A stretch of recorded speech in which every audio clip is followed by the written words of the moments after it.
let's do 2010's college wide receiver Mount Rushmore. This was actually a lot of fun to look at this list. Some of these names Um, I have like forgotten. yeah, I forgot how good they were. Like I was not. I mean, I'm not going to like give any picks away, but um, like there was like some of them I was like, oh man, I forgot. Like, yeah, that guy was a problem. Um, and so we'll each do four in no particular order at all. We'll go back and forth. All right, give me the first one you want. Oh man. Give me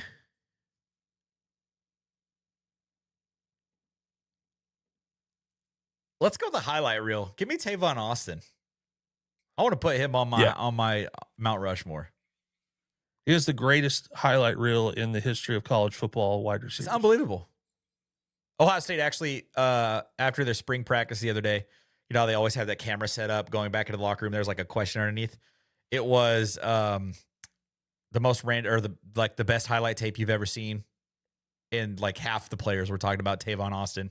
And like these guys were, I don't know, 5 years old when that highlight tape dropped. So like Yeah, it's it's so funny to see that these guys are like out here like, yeah, Tavon Austin was him. and he could do it all. Yeah. He was one of those guys that you just like West Virginia just tried to figure out a way to get him the ball. Yeah. It was like, we plays wide receiver. We're gonna do a lot of stuff where he's gonna get the Jet ball. sweeps, buck sweeps. He's gonna be our kick returner, our punt returner. I mean, he had like I can't remember how many like 500 plus all purpose yards games. It Where was ridiculous. and they didn't have a whole lot. So it's part of that was just, hey, we got this guy. No, 100% agree. Um and I forgot how good Alabama had it in the 2010s. Good night. There's some big names on that list. I'm gonna take for my first one, I'm gonna take a back-to-back Biletnikoff winner. Just because he gave my Oklahoma Sooners problems. Justin Blackman out of Oklahoma State. Everything you'd ever want in a wide receiver. Tall, long, fast. Um, uh, Probably no other better quarter or wide receiver in college football history at like the catch point. yes. He was unbelievable. Um, pro career didn't pan out. He's struggled off the field since. I could be crazy. Did he pass away last year? I know he got arrested recently. Justin Blackman? Yes. Unless it's a different Oklahoma State wide receiver. Oh. Okay, no, he did. Okay, he's not passed on from us, thank God. Okay. I was like, I Um, don't remember anything about that. I know he did get arrested, so off the field, there's been some problems, but um, and that probably derailed his NFL career, but 2024 College Football Hall of Fame inductee. I think he was last with the Dolphins, maybe. I want to say Jaguars. So yeah, I'll take Justin Blackman. It's a good pick. That's a really good pick. Man, there are so many good names from the 2010s. It's like, do you want to take a Clemson guy? Do you want to take an Alabama guy? Do you want to take an LSU It's hard guy? not to like. It's hard not to go, boy, right? Like NFL, they were unbelievable. Yeah, Like you have to that's hard to not separating do. their careers is like Jerry Yeah, Jeudy. If you, I mean, you take him as a college athlete, I'd probably pass up on him in the pros, yeah. but him in college was special. I think this is gonna be one of my homer picks. Devin Smith out of the Ohio State University. He is maybe one of the best receivers to ever come out of Ohio State that is not talked about. Yeah. I think it was that 2014 season when they went on to win the first college football playoff championship. Every game, I think it actually may have been his entire career. I think every game that he had a touchdown catch in, Ohio State won. It doesn't surprise me. His ability to get separation was He wild. was so fast. Like, it was unbelievable. Like, he came in on the heels of Ted Ginn Jr. and Santonio Holmes too. He was kind of right after those two were in town at Ohio State's too. So, but I mean that wide receiver room, that was also Michael Thomas was on that in that wide receiver room. Yep. So, but yeah, I'm going to take Devin Smith. I'm going to be a little bit of a homer here on that one. I'm gonna take a little bit of a chalk pick. You'd be hard pressed to find a guy that had a better 2-year stretch um, than this guy. 2012 to 2014, 3,500 yards, 31 touchdowns. Um, Amari Cooper at Alabama, like he was one that by his first, I'd say his first 2 games, you went, he gonna play in the NFL for a long time. Yeah, he was so big and so strong and so fast. Yeah, he's just like a man among boys. His body was so developed already at like 19 years old. Um, he had played on some unbelievable teams. Obviously, that helps a ton. Yeah, But his ability to be kind of like the player for them, where you just knew that nobody had an answer for him downfield. Like, you just did not have an answer for him. You couldn't body him up because he was too big. You couldn't keep anybody step for step with him because he was just fast enough. Uh, and I want to, I think that was AJ McCarron's years. So he's got a guy throwing to him who's wins multiple national championships. So yeah, he was a problem. And as good as he was in the NFL, he was better in college. yeah, and I mean he's still in conversations for teams that need some wide receiver depth in the NFL. That's when you know you're good, like Like fundamentally, 12 when years later, it's like, wow. like when the speed isn't there, but you go, yeah, but man, he can get Yeah. open. Like a little bit of that Terrell Owens thing, where even 5 years after he retired, teams were going, I mean, though, could we just Yeah. get Chad 10 Johnson, plays now? Yeah. another one of those Yeah. guys. Yeah, for sure. Um,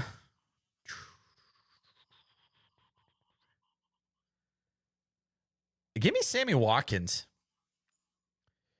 I know a lot of DeAndre Hopkins is a bigger name that comes out of Clemson, but you go He back. didn't have the career Sammy No, Watkins you had at go Clemson. back and you watch the Sammy Watkins Taj Boyd connection. That was special. I think CJ Spiller Yep. was that team's running back too. Like, that Clemson team Yep. was good. They were very good. But Sammy Watkins was so fun to watch when he was playing college football. His career was okay in the NFL, but his college years were spectacular. His name would just come up all the time in like you needed one. Like I love the guys who's like 3rd down, 6. Yeah. And you were like, you're gonna have to cover, yeah, whatever. I don't know what you're gonna do, but if he gets half a yard on anybody here, it's automatic. And Sammy was that for Clemson those years. Um hmm. This was gonna be tough. I'm gonna take Mike Evans from Texas Good A&M. pick. His ability to get open when a play would break down because he's, got Manziel back there. I think maybe at the time, I don't know that we really understood how meaningful that was at the time. Now that he's, now when I saw him the last couple of years with Baker, and you would see that and go, oh, they're kind of doing what they did at A&M. Like, play break down, Baker just go, where's Mike? I'll just find Mike. And he's going to be probably a first ballot Hall of Famer, but his college years, he's really kind of that first class at A&M where you started to go, okay, they can put together. They're not just all hype, because those couple of years with Johnny, they weren't just all hype. That team was really, really good. Yeah. And is he? What year is this for him in the league? Is this year 14? I It's 13? close. I think he just got signed by the 49ers. Yeah. So, I mean, he's in his spot to go get a ring now too, which is amazing. I think he already has he got one with Tom in Tampa Bay. But to go get another one, kind of just do that ring chasing thing at the end of your career. And I think last year was the first year he hasn't had 100 catches in a season since he's been in the league. So Mike Evans was one of those guys that, like, great college career, great pro career, just was always good. Yep. Oh, your last one's going to be tough. I know the last one is really, really difficult. There are so many guys you could go with. You can go Jamar Chase, Justin Jefferson. You know, you could go. I mean, you could go DeAndre Hopkins if you wanted. You could go anywhere here. But I'm going to go off the beaten path here. One of the guys, we've talked about him before. He's just never mentioned. Corey Davis. Yeah. Western Michigan legend. I just looked up his stats here. He had 5,285 yards and 52 touchdowns in his career at Western Michigan. Just unreal numbers. Ended up going 5th overall in 2017. First team All-American in 2016. Just an unbelievable college career. Like, his worst season, 67 catches for 941 yards and 6 touchdowns.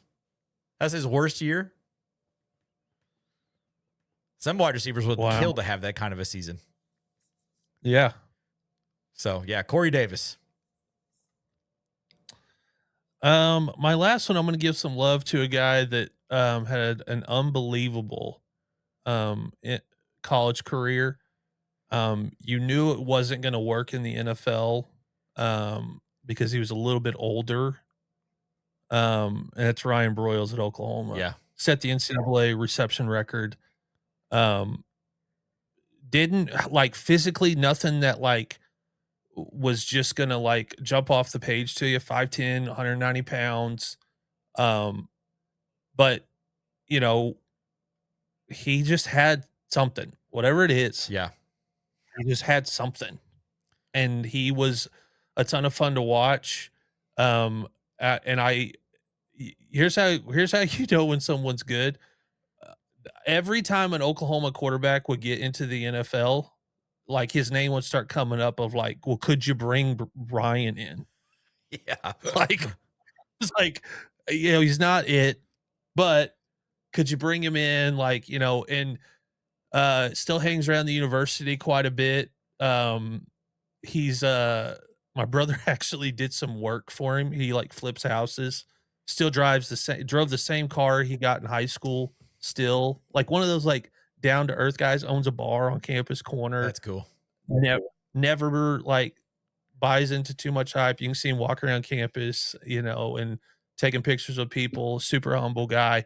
But yeah, his college career, just wild. Yeah. The stats that he put up, and, you know, didn't have a ton of speed. Ran a, like, 4.57 40, which at the time wasn't going to light the world on fire in the combine. But as far as college goes, and, you know, maybe if he hadn't gone to Detroit, maybe some things are different. But that was still an era of Detroit football where you were like, he probably gonna go there and die. Yeah, like, that's where that's what happens to careers there. Wide receivers in Detroit, not anymore. Not again. Yeah, but so yeah, that'll be my number 4. Dude, some of the names that, like, I just pulled up here is just like Michael Crabtree, Devontae Smith, Larry Fitzgerald. You could make a case that Michael Crabtree's. No, Fitzgerald wasn't in the 2010s, was he? No. Okay. Yeah, he would. Yeah, he's not on this. Braylon Edwards also, I don't think, was in the 2010s. Marquise Lee out of USC. Do you remember he won a Blitnikoff? Unreal. Percy Harvin. There was one name that I scrolled past that I was just like, oh my God. Julio Jones. Just another one of those guys. Dez Bryant, CeeDee Lamb. Dwayne Jarrett. There's a good one. Out of USC. Like, Like it's just there have been such good wide receivers. Calvin Ridley, like, Dude, Alabama had so many guys in the and they 2010s. never freaking threw the football. No, they'd have a great. This was before Saban was like really interested in getting Yeah, like high, like this was big recruiting buzz this was quarterbacks. the run of Mark Ingram, Derrick Henry, Trent Richardson. Who came after Trent Richardson? He was in the league for quite some time. Like it was just like a run of guys in the 2010s. They never threw the football, but you look at the guys they had, like it was like, oh my God, are you kidding me? Yeah, they like, you know, and it's you can't fault them for it. They won like 9 national championships. Whatever it was, it worked.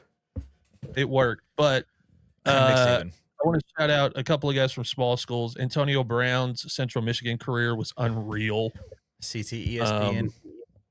CTESP. Justin Hardy out of East Carolina was unbelievable.